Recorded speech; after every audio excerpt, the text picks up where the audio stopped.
As a war reward, the human soldier was given a 1-meter-tall, beautiful alien woman. War ended with a transmission that echoed across every battlefield. "We surrender, Sergeant." Adrian Vale was standing in the ruins of an Alari defensive city when the message came through his helmet. "Come." Smoke drifted through broken towers of pale crystal stone. The sky above was clear and calm, as if the planet itself refused to acknowledge what had happened.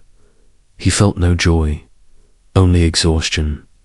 The Alari were smaller than humans, barely 1 meter tall on average, slender, luminous. Their eyes reflected light like polished glass. Their technology was elegant and precise. Their cities had once looked like living sculptures. Now many were ash. 3 weeks later, a ceremony was held in the restored capital chamber. Human officers stood in formal uniform. Alari council members formed a semicircle of silver, robes, and quiet dignity. Behind them stood 12 Alari women on raised platforms. Adrian felt something tighten in his chest. Human General stepped forward. As part of the peace accord, he announced, "Select Alari citizens have volunteered to form diplomatic bonds with distinguished human soldiers. These bonds are not ownership. They are partnerships designed to ensure peace and cultural integration." Murmurs filled the hall. Adrian's name was called. Sergeant Adrian Vale. He stepped forward. One of the Alari women descended from her platform. She was exactly 1 meter tall. Her skin shimmered faint blue under the chamber lights. Her white hair fell straight to her back. Her violet eyes met his without fear. "This is Liari of House Sen," an Alari counselor said. She volunteered for this bond. Adrian crouched slightly to meet her gaze. "Did you truly choose this?" he asked quietly. "Yes," she replied through the translator. "I chose it. Why? Because peace requires presence.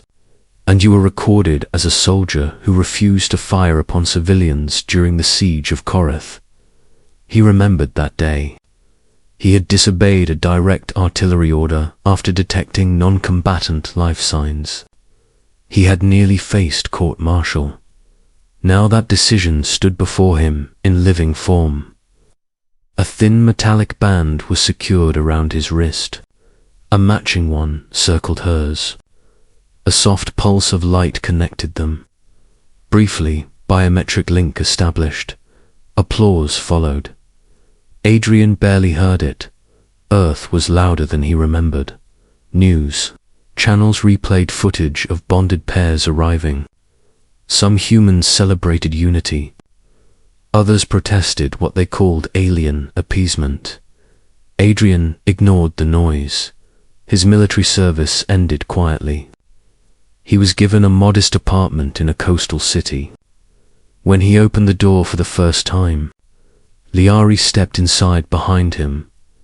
"It is enormous," she said. "Looking around, it's small by our standards." He replied, "Then I will feel fortunate." He cleared space on a sturdy table for her belongings. She climbed onto a chair, then onto the tabletop with graceful movements. Everything around her seemed oversized. Light switches, doors, furniture. That night he lay awake on the couch while she slept in a carefully arranged nest of folded blankets in a drawer he had converted into a bed. Wristband pulsed faintly. He could sense her presence. Not thoughts, not words. Just awareness. The following weeks were filled with adjustment. Liari studied human culture through endless data streams. She asked questions constantly. Why do humans glorify war in entertainment? Why are your cities divided by wealth? Why do your leaders argue publicly? He answered honestly. Sometimes he had no good explanation. In return, she spoke of Alari life before the war, cities woven into forests, education valued above conquest, houses built on knowledge rather than territory. One afternoon, reporters gathered outside the apartment building, cameras pointed upward. They want to see the alien bride. Adrian muttered. I am not your bride, Liari corrected calmly. You know what I mean, then show them the truth, she said. If we hide, others will define us.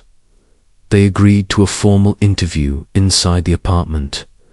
Do you see Liari as a reward? The journalist asked Adrian. No, he said immediately. She is not a prize. She is a partner in peace. The interviewer turned to Lyar. Do you feel owned?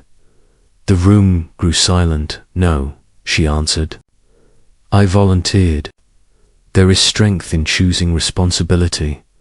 The broadcast shifted public opinion. Slowly, but not everyone approved. One evening, while Adrian was out buying groceries, the band on his wrist flared with sudden heat. Fear not. His Lyari. He dropped the bags and ran. Two masked individuals were forcing their way toward his apartment door. He moved without hesitation. Training took over.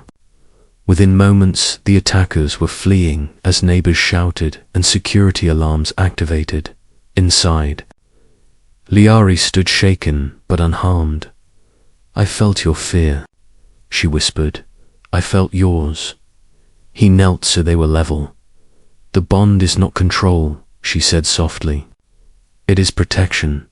He understood that fully now. Months passed. Liari began speaking at universities about Ilari culture and philosophy. Her size no longer drew stares. Her intelligence did. Adrian found work as a security consultant for joint human LRE projects. When he traveled, the faint connection at his wrist remained steady. A quiet reminder. On the first anniversary of the peace treaty, they stood together on the balcony overlooking the ocean. Do you regret volunteering? He asked. She considered.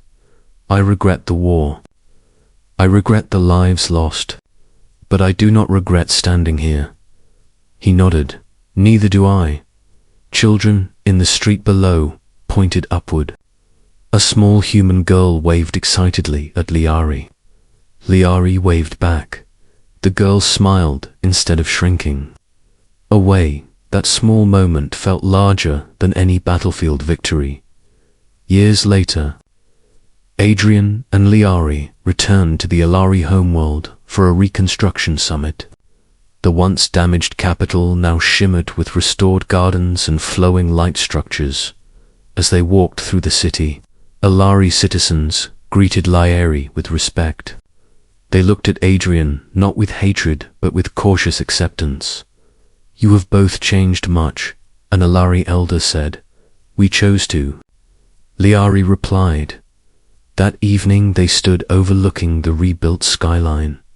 When I first saw you, Adrian said, they called you my war reward. She tilted her head. Slightly. And what do you call me now? He thought carefully. My equal, she smiled. Height does not define strength, she said softly.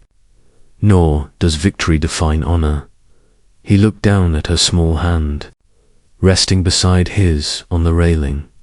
The war had tried to define them through destruction instead.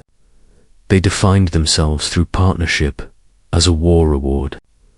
A human soldier had been given a 1-meter-tall, beautiful alien woman, but what he truly received was something far greater, a chance to prove that humanity could choose dignity over dominance, and that was a victory worth keeping. Asterisk.